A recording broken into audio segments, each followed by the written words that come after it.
sets, which are a 4-acre area of our back lot. We're driving a bit of an unusual route today. We're driving around the back, but I promise you, you'll still get a good glimpse into much of our Metro sets. But I'll kind of explain them to you before we get there. So our Metro sets are a 4-acre area of our back lot that are divided into different city sections. So theoretically, we've got something for any part of any city in the world. On your right-hand side, you kind of got a glimpse of London Square. The buildings with the columns got a little more of a, European feel to it. And we're also going to be turning onto New York Street in a moment. That has more of a big city feel to it. It's a large downtown city street. We've also got an area called Courthouse Square, although many of you know it as Hill Valley from Back to the Future and Back to the Future Part 2. Although it looks a little bit different now, it's been used for Rutherford Falls as well as the 10th series. And we've also got an area called Brownstone Street, which has a row of brownstone apartments. Now looking around, of course the buildings themselves look really real, but the city itself is a little bit empty. And that's because we leave it empty, so productions can dress up these streets exactly how they want. They can bring in whatever street signs, whatever street lamps, cars, props, and set dressings they want. So they can transform these streets to look into whatever city and whatever time period they need. But now we're leaving the concrete jungle and making our way up to the real jungle as we approach Skull Island. And here to tell you a little bit about it is the director of King Kong, Peter Jackson.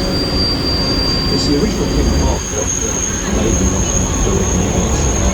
You can see that movie on TV.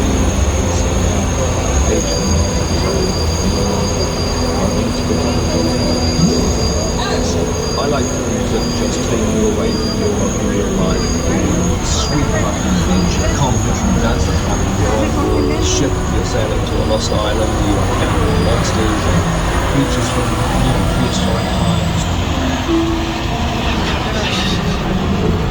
So I was thrilled when Universal invited me back to Skull Island, and it's great to have you along for the ride.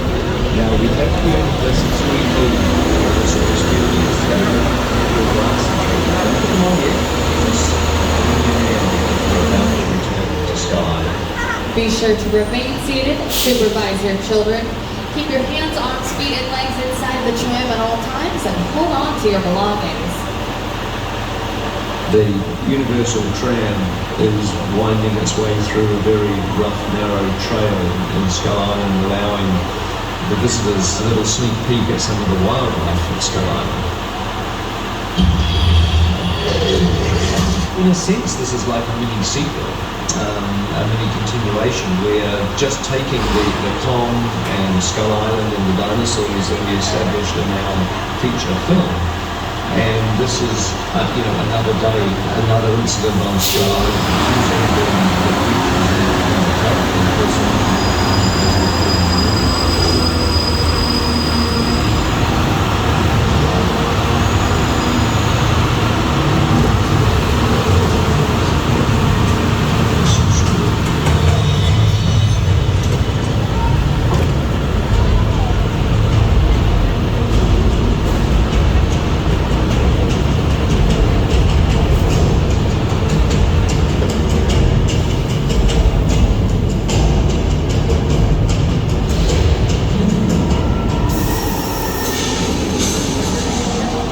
Glasses on, everybody.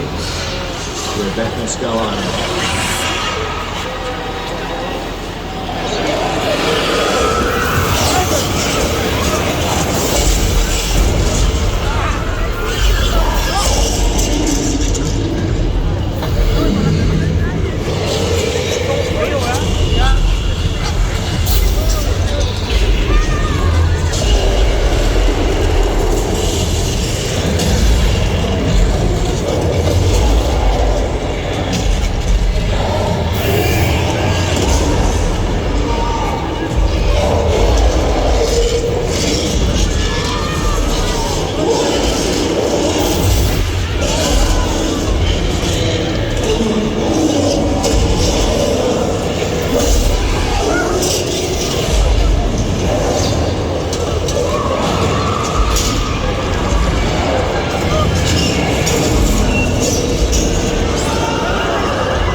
incredible attraction created by the team at Weta FX.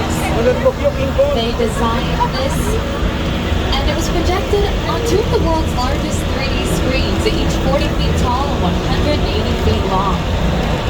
Now they worked on this alongside Peter Jackson, and they're very talented. They have 6 Academy Awards actually, and they've worked on all the film titles you see on your screen, as well as several Marvel projects.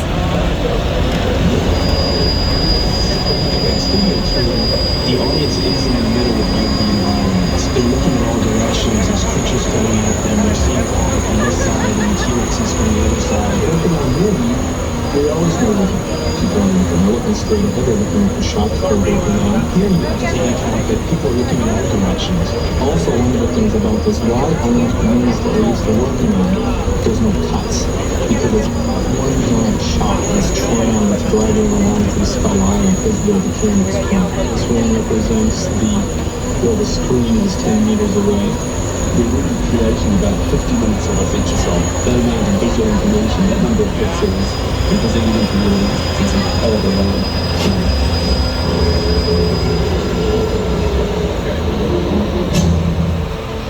Of course, King Kong and the T-Rexes were technically the stars of the attraction. But you know, our tram made a nice little cameo in there as well when it got pulled into the screen by a T-Rex. And in that moment, our tram became a picture car, which is any vehicle you see on screen. And coming up on your left-hand side, we're going to have a picture car display. So be sure to remain seated, but go ahead and get those cameras ready. Alright, up first you'll see our Ford Cobra Kit car from the Knight Rider reboot, as well as our Magnum PI Ferrari that we lovingly call a faux Rari because it has a Volkswagen engine inside that Ferrari shell. Our Back to the Future and Back to the Future Part 2 vehicles. And going back to the Stone Age with our Flintstones vehicles. Now these actually have no engines at all. They had to get pulled around set on ropes, and they're primarily made out of fiberglass and foam rubber. We've got the Harry Potter Ford Anglia, the Nissan Skyline from Too Fast, Too Furious, Jurassic Park and Jurassic World vehicles, including our Gyrosphere from Jurassic World, the Crawdaddy boat from Us, which still has a fake blood splatter on the back from when Winston Duke's character fought his tether. And finally, several Transformers vehicles, including that tank in the middle, the Bradley Infantry Fighting Vehicle, which I want you to take a good look at it, because it actually has some movie magic done to it. Because while it may appear to be made out of rusted metal, it's actually almost entirely made out of plywood that was painted to look like metal. And that was done so it would be a lot more lightweight and easier to get around set. Now, I also pointed out the movie magic of our Ferrari engine swap, which was done so the engine wouldn't be too loud while they were filming, and the fact that our Flintstone vehicles had no engines at all. But there's another vehicle that had some adjustments to it that I didn't point out, but you may have noticed if you're a fan of Jurassic World, because you may have seen that our gyrosphere had no glass around it like it appeared to in the movie. And that's because in reality, it never had glass. You would have seen the reflection of the cameras while they were filming. So they had to add that glass in with digital effects while they were editing. But speaking of Jurassic World... Welcome to Jurassic Park. We are surrounded by vehicles and equipment from the original Jurassic Park trilogy, including this camouflage mobile lab unit on your left from Jurassic Park: The Lost World.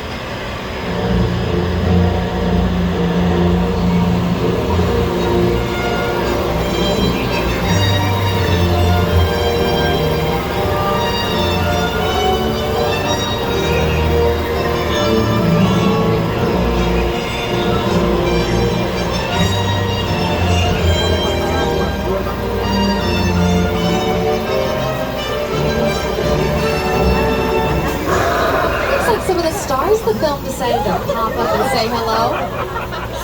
Now don't worry folks, they don't bite, but they do spit water, and for that I sincerely apologize. But honestly, it could be a lot worse for you.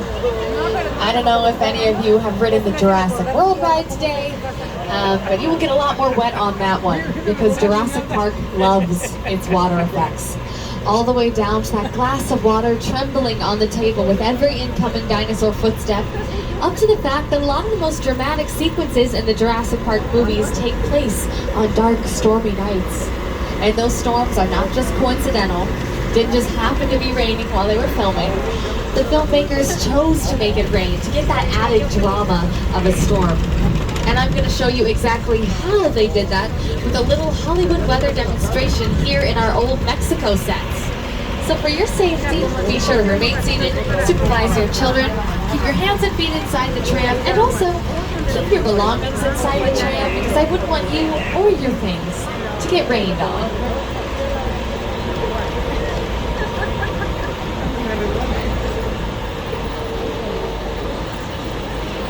Now I know we've got a very sunny day right now, but in just a moment, I think there might be some thunder rolling in. Oh, look at that timing.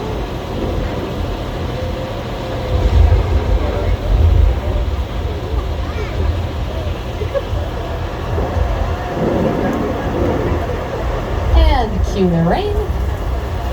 That's actually coming from sprinklers, just shooting the water directly up into the air and letting gravity bring it down naturally. The lightning is from strobe lights, and the thunder is just from speakers around old Mexico. It's a simple system.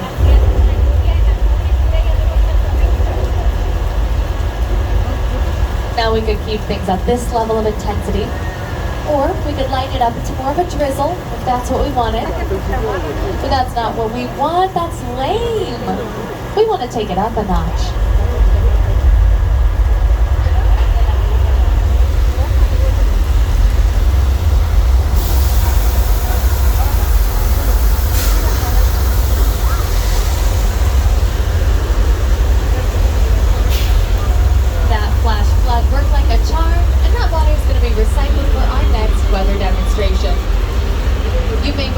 The flash flood if you're a fan of Lady Gaga because she filmed her music video for Judas in flash flood, as well as this area of old Mexico we're going to be driving through. Or, you know, completely different tone. You may recognize it from one of my childhood favorite movies, Big Fat Liar.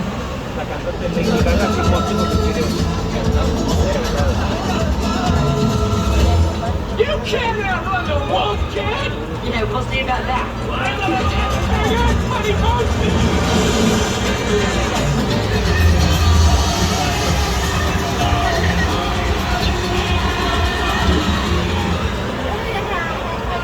Now we've left old Mexico and are moseying on down into the Old West as we enter into 6 Points. These are our old Western sets, and they're some of our oldest and most used sets on our backlot. They actually go all the way back to the silent film era, and they've been graced by a lot of Hollywood cowboys and Hollywood royalty over the years. As I said, these sets do go all the way back to the silent film era, and back in the day, they used to have 6 individual streets you could film on, each a complete town. And because they were filming silent films, didn't matter how much noise was around you while you were filming, so they would have 6 things filming simultaneously, 1 on each street. Now as we exit 6 Points, to your left you'll see Park Lake and a handful of sound stages. And those sound stages are the current home of The Voice and the American Song Contest, which was co-hosted by Kelly Clarkson and Snoop Dogg. And Kelly Clarkson is also on our lot to film her talk show, The Kelly Clarkson Show, over in Soundstage 1, which is our only soundstage with a live studio audience. Now you'll get one last nice look at Park Lake through a little clearing in the shrubbery coming up. And believe it or not, Park Lake itself is actually also a filming location. It was used for the classic TV show McHale's Navy to represent the entire ocean. They would put model miniature boats on the water, create their own waves, and with a little trick of the camera, a little bit of forced perspective, they were able to make it look like the real full-sized thing. And they used Park Lake for our 1954 3D monster movie, The Creature from the Black Lagoon. It was the Black Lagoon itself, the home of the Gill Man.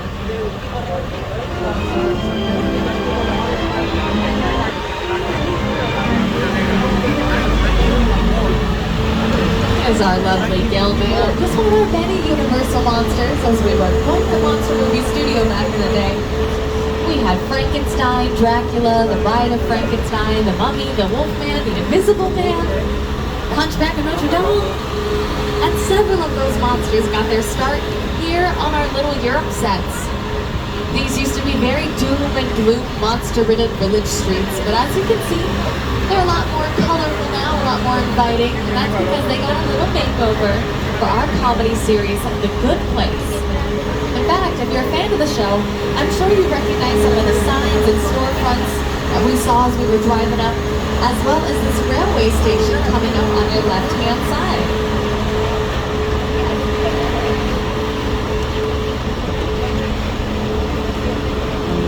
You, Eleanor Shellstrop, are guests. Cool.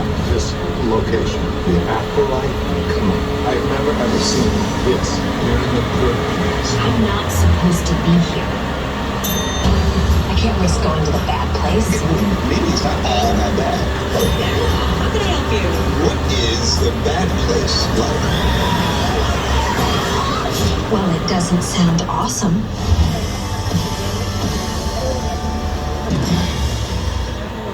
Now, as much as I love The Good Place, these sets do go way further back than that. They were actually built just before the 1930s for our film All Quiet on the Western Front, which was our first Academy Award winner for Best Picture. And in that film, these were the streets of Germany. Now, they went on to be several different cities and countries over the years, primarily European, although they were the streets of Cairo, Egypt for our 1932 version of The Mummy, not the Brendan Fraser version, sorry folks. And they've been several fictional settings as well over the years, including Genovia in A Princess Diaries 2, A Royal Engagement. They actually had a parade go right down the street we just drove up in that film. These sets were also toured. We've got a TV show filming in here today, but they're on a little break, so our tour has gotten clearance to drive through and show you how we can completely transform our sound stages. We want to be very respectful guests, so be sure to remain seated, supervise your children, keep your hands and feet inside the tram, and hold on to your belongings. We don't want to leave anything behind on these sets. But they have completely transformed this space from the soundstage into a San Francisco metro station. And, hopefully that was just a little tremor. We'll be on our way. Okay, no panic. Just hold on.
Some of you may have guessed it, I totally lied to you. Sorry, there is not a TV show filming in there. That was Earthquake, the big one, and it was an experience designed for our tram tour to simulate an earthquake. However, they did once use Earthquake to film an episode of the TV show Bones, so I kind of only halfway lied. And speaking of halfway, what do you know? Our tour is now approximately at the halfway mark.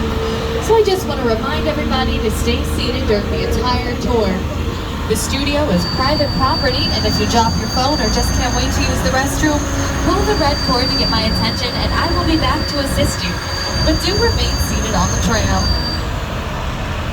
Now, I do feel kind of bad for lying to you about the whole earthquake thing, so to make it up to you, no more tricks, no more lies, we are headed to the beaches of Amity Island. Now, you may recognize that name from Jaws, and you may see that beach closed sign on the billboard to your left. But don't worry, the beach is just closed to the public because I exclusively booked it out for all of us here on this tram. And yes, Jaws did happen here. However, you'll see as we drive in just a moment that we have caught the shark. It's all strung up on the pier, and we actually have a police diver out there doing one final sweep of the water. I just met him the other day. His name is George. He's pretty new here. Lovely guy. So he's just clearing the water for us. As you can see, we got that shark, and we are in the clear, folks. There is another shark in the water. I do see that shark in the water, but I don't see George. I'm going to remain seated, remain calm. George? Oh, I hope you made it. Oh, man, George. Get inside your boat, buddy. It's something like this. No, get out of here.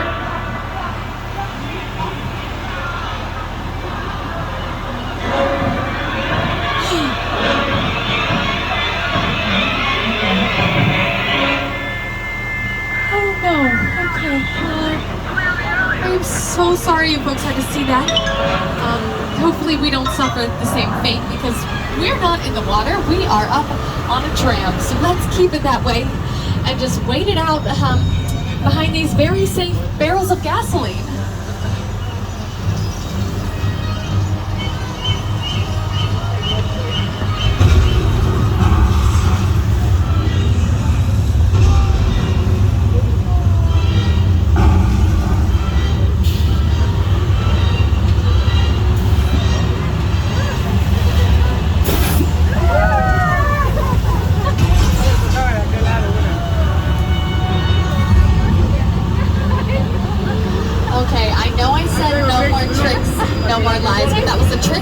That was a lie. I am so sorry, folks. No more after this. I'm working on it, okay? But obviously, that's not a real shark. That's our mechanical shark, Bruce. And we named him Bruce after the original mechanical shark they used while they were filming Jaws. And that shark was named Bruce after Steven Spielberg's lawyer. But I like to think that our Bruce is the best Bruce because ours actually works. They could not say the same while they were filming Jaws.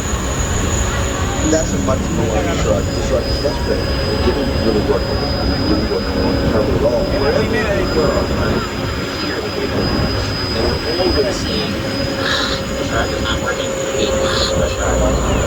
We just waited a minute. We just waited.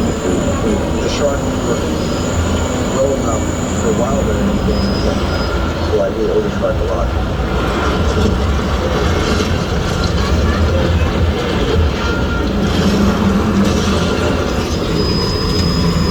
That's a young Steven Spielberg sitting in the mouth of Bruce. And now we're leaving the beach and heading on up through the suburbs.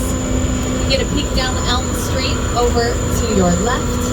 You can see some production set up down there, as well as a lot of things set up in front of our chicken ranch to your right.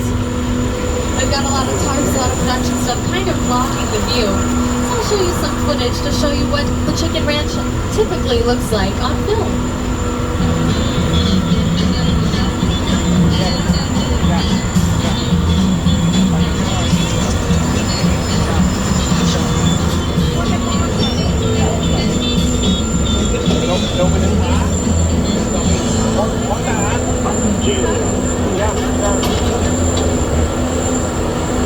Now we are leaving the suburbs and very quickly kind of ending up in the middle of nowhere.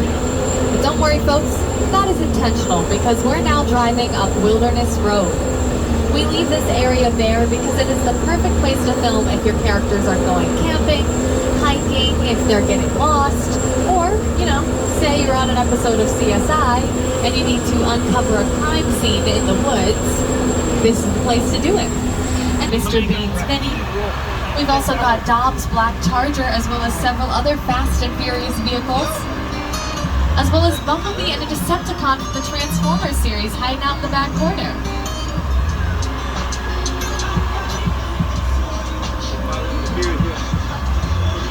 Some of you may also recognize that nice vintage colored cream car, vintage colored cream car, vintage cream colored car. Actually not a complete structure. They only built that front and side walls you see on your screen, and it was just a facade. So they could only film from angles where you couldn't tell we were missing two walls. And you'll see as we drive around today that we have added third and fourth walls to the structure to create a complete home in this area for Norman Bates' mother. However, it's the only complete home you'll see in this area, as we have now entered our War of the Worlds sets. War of the Worlds was directed by Steven Spielberg and it was starring Tom Cruise. And here to tell you a little bit about the making of this film and this set specifically is Steven Spielberg himself and his production designer, Rick Carter.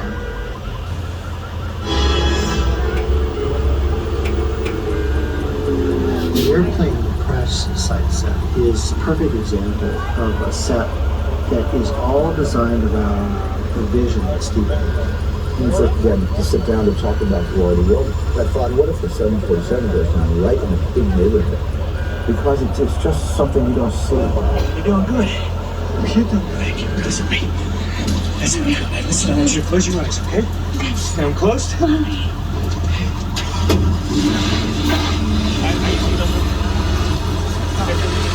Robbie, get in. Get in.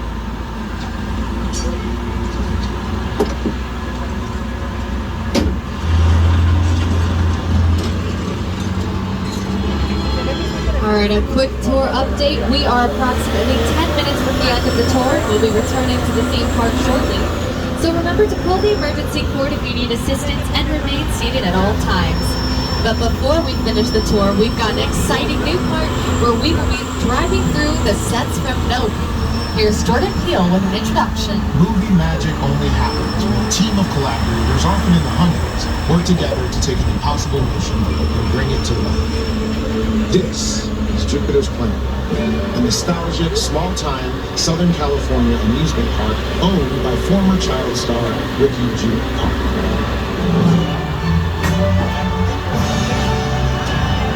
Over there, look into the winking well and have your picture taken just like the kids in that old 90s movie Kid Show. That's what this whole place is loosely based on. Remember that one? No? Right. A little further down, you can see the brand new Star Lasso experience. Built to showcase an unbelievable new live show. It's not looking so live anymore. Anyway, behind this Hollywood fantasy of a gold rush frontier town lies a sinister secret. It is smack dab in the center of the European hotspot. Welcome to the world of the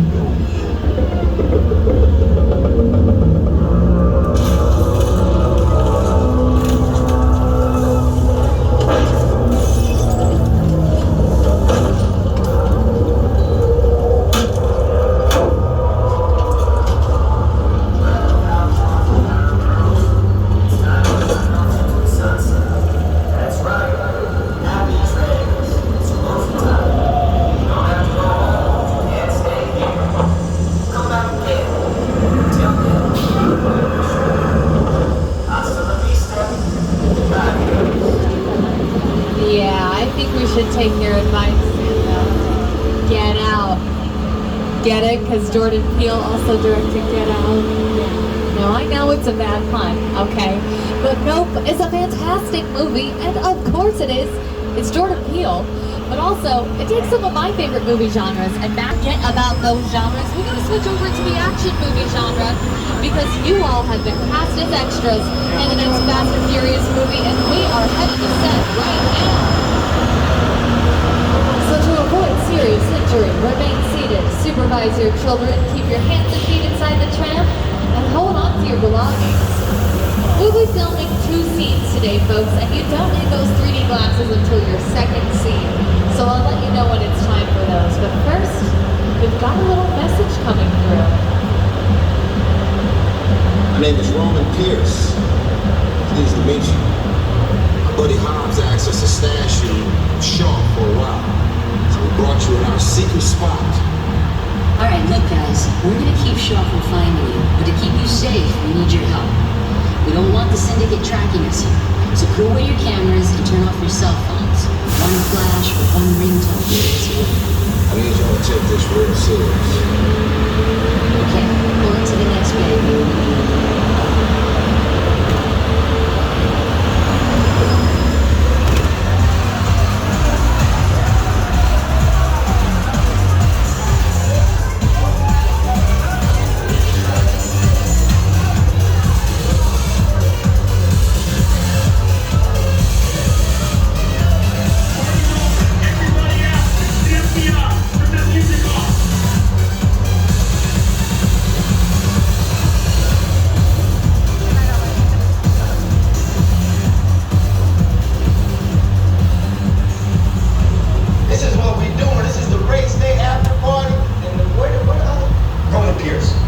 FBI, don't move. Bill, that's right, party's over. You know how long I took to iron this shirt, man? I'm not. You're under arrest right now. Maybe just back up a little bit. Yeah, it's like that. First of all, I don't work for you. Oh, really? Well, tell me, Roman, who do you work for? We don't work for nobody. I suggest you clear out of here, otherwise we can't guarantee your safety. Guarantee my safety? I'm the one holding the gun. Yeah, but mine's a whole lot bigger than yours. Escort this novice out. Let's go, Cookie Puss. Got an ugly suit on, man. It's cheap. Somebody out there really pissed off Shaw. He's gonna get out of it fast. Yeah, don't worry. Lucky for you, our whole family will protect you. Are you kidding me, Roman? You didn't shut off your phone, bro? I got to call you back. I'm in the middle of this. See what I'm talking about? Call you back. It was on vibrate. Sean traced us. Ops can't hold him forever. Letty, Roma, we're up. Driver, move that vehicle. It's about to get real. The Mona Lisa's all rolled up right next door.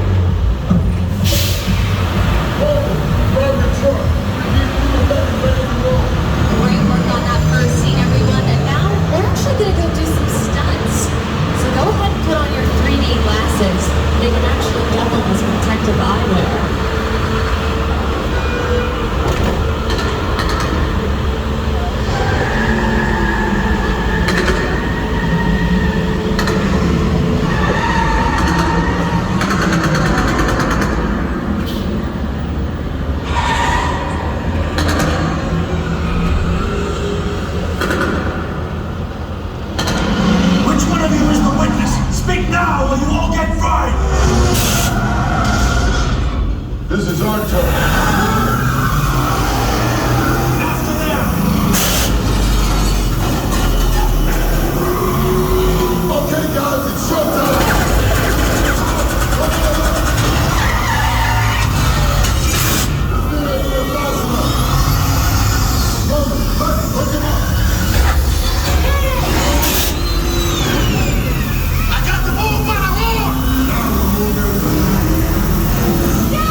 You know, my Mona Lisa got messed up a little bit, but it's all good. We got through it. Y'all held us down. Appreciate it.